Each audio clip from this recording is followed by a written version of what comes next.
Hello viewers, আসসালামু আলাইকুম রহমতুল্লাহ বারাকাতুহু। আশা করি ভালো আছেন। আমিও আলহামদুলিল্লাহ ভালো আছি আপনাদের দোয়ায়।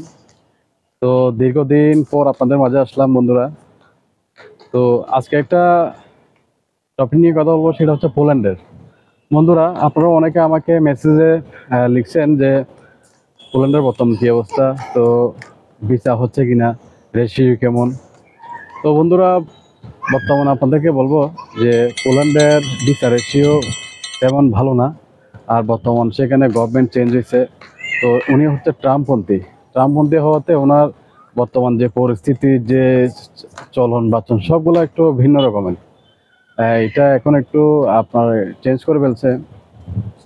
যেমন শর্টকাট করে আপনাদেরকে বলি, বর্তমানে আগে একটা সিস্টেম ছিল অন্যান্য কান্ট্রি থেকে, যেমন সার্বিয়া, আদার্স অন্যান্য কান্ট্রি থেকে গিয়ে পোল্যান্ডে পোল্যান্ডে আপনার পারমিট করতে পারতো, সেখানের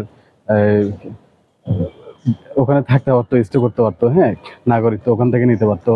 তো ওই ধরনের সিস্টেমটা টোটালি এখন অফ করে দিচ্ছে, ওই ধরনের সিস্টেমটা এখন টোটালি নেই। তো আপনারা এখন যদি পোল্যান্ডের জন্য ট্রাই করতে পারেন, বাট ওই ধরনের সিস্টেম আমি প্রথমে আপনাদেরকে প্রবলেমগুলো বলতেছি, এরপরে পর্যায়ক্রমে আপনাদেরকে সব কিছু বলতেছি। তো ওই সিস্টেমটা এই মুহূর্তে বন্ধ। যারা যেতে চাচ্ছেন তাদের জন্য এটা দুঃখের বিষয়।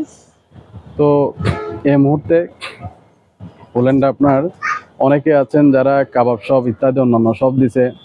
তো এখানে দেখা যাচ্ছে বিভিন্ন সুযোগ সুবিধার কারণে তারা এখন অন্যান্য কান্ট্রিতে চলেছে, যেমন আপনার স্পেনে চলে যাচ্ছে। আগে পর্তুগাল ছিল, এখন স্পেনে চলে যাচ্ছে। স্পেনে এখন মোটামুটি পরিস্থিতি ভালো। তো এখন আপনারা পোল্যান্ডের বিষয়টা এভাবে আপনারা দেখতে পারবেন যে যারা যেতে ইচ্ছুক। আর সেকেন্ড যে বিষয়, সেটা হচ্ছে বাংলাদেশ থেকে ভিসা হচ্ছে কিনা। তো বাংলাদেশ থেকে ভিসা এই মুহূর্তে তেমন হচ্ছে না, কেননা বাংলাদেশে পোল্যান্ডের কোনো বিএফএস এম্বাসি নেই। টোটালি হচ্ছে আপনার ইন্ডিয়ামুখী। তো ইন্ডিয়াতে এখন বাংলাদেশে কোনো ভিসা দিচ্ছে না, সেটা medical visa, tourist visa, even আপনার ডাবল এন্ট্রি ভিসা যেহেতু হচ্ছে না, সেই ক্ষেত্রে পোল্যান্ডে এই মুহূর্তে আবেদন করার দরকারই নেই। যারা করে ফেলছেন তাদের বিষয়ে বলবো না, আর যারা করতে বর্তমানে চাচ্ছেন তাদেরকে আমি বলবো আপনারা এই মুহূর্তে পোল্যান্ডের জন্য আপনারা আবেদন করবেন না। আচ্ছা, সেকেন্ড যে স্টেপ, সেটা হচ্ছে গিয়ে পোল্যান্ডের বর্তমান যে গভর্নমেন্ট আছে এখন, তারা যে সিস্টেমটা করতেছে সেই ক্ষেত্রে সেটা দেখা যাচ্ছে ওয়ার্ক পারমিট ওখান থেকে বের হবে। যে কোনো কান্ট্রি থেকে লোক আসলে ওই ওয়ার্ক পারমিটে কাজ করতে হবে। তো ওই ধরনের আগে একটা 2 নম্বর ছিল, ইনশাল্লাহ সেটা এখন হবে না। পরিস্থিতি ইনশাল্লাহ ভালো হবে, আশা করা যাচ্ছে পরিস্থিতি ভালো হবে।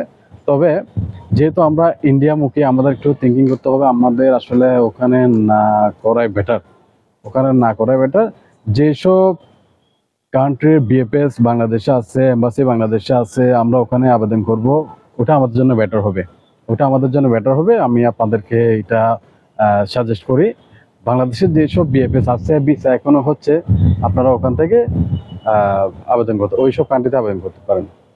তো বন্ধুরা, ভিডিওটা দীর্ঘায়িত করবো না। তো বর্তমান পরিস্থিতি হচ্ছে এটাই। তো পোল্যান্ডের বাংলাদেশে যেহেতু কোনো এম্বাসি বিএফএস নেই, সেক্ষেত্রে আমাদের এখন ভিসার রেশিও টোটালি জিরো। অনেকে ওয়ার্ক পারমিট পাচ্ছে, অনেকেই পাচ্ছে বলতেছে আমাকে, বাট আপনি অ্যাপয়েন্টমেন্ট কীভাবে পাবেন, আপনি ইন্ডিয়া কীভাবে ফেস করবেন, এটা হচ্ছে সো ডিফিকাল্ট আপনার জন্যে। আপনি করতে পারেন, আপনাকে আপনার বিভিন্ন ধরনের এজেন্সি যারা আছে তারা বলতে পারে, বাট টাকা তাদের কাছে যখন চলে যাবে আপনারা কখনো এটা নিতে পারবেন না, অনেক কষ্ট হয়ে যাবে।